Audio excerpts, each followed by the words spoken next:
اللہ اللہ اللہ اللہ۔ چنانچہ سیدنا عمر خطاب رضی اللہ عنہ کے پاس ابی بن کعب رضی اللہ عنہ بھی تشریف فرما تھے۔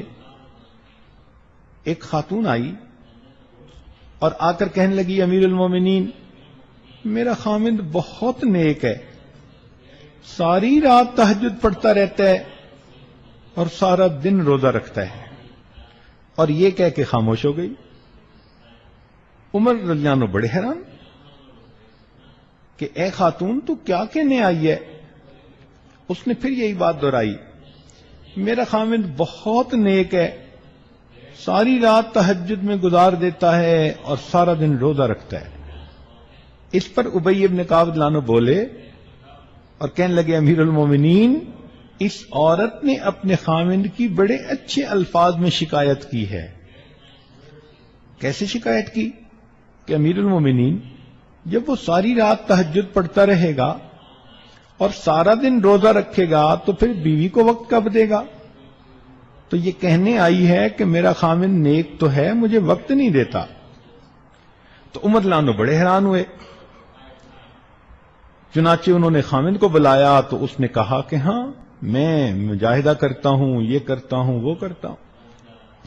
چنانچہ انہوں نے فرمایا کہ دیکھو، شرعاً تمہارے اوپر ضروری ہے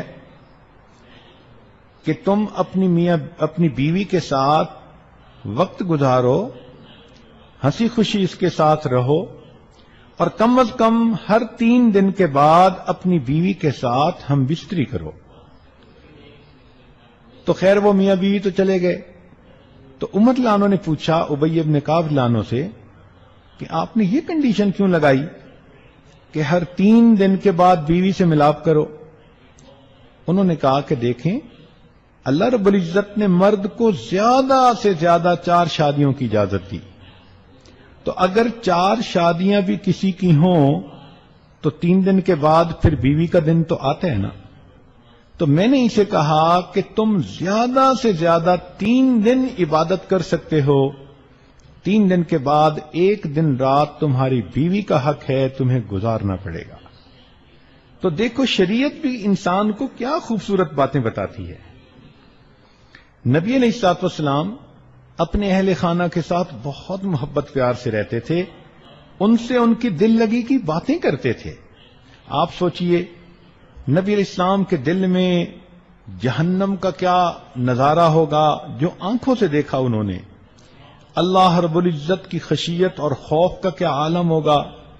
نبی علیہ السلام نے فرمایا کہ لوگوں، میں تم سے سب سے زیادہ اپنے اللہ سے ڈرنے والا ہوں۔ وہ اللہ کے پیارے حبیب صلی اللہ علیہ وسلم جنہوں نے جہنم کو آنکھوں سے دیکھا، جو اللہ کی عظمتوں سے واقف تھے، ان کے دل پہ کس قدر اللہ کی عظمت کا معاملہ رہتا ہوگا۔ لیکن وہ اللہ کے پیارے حبیب صلی اللہ علیہ وسلم جب اپنی بیوی کے پاس تشریف لاتے تھے تو ان سے دل لگی کی باتیں فرماتے تھے۔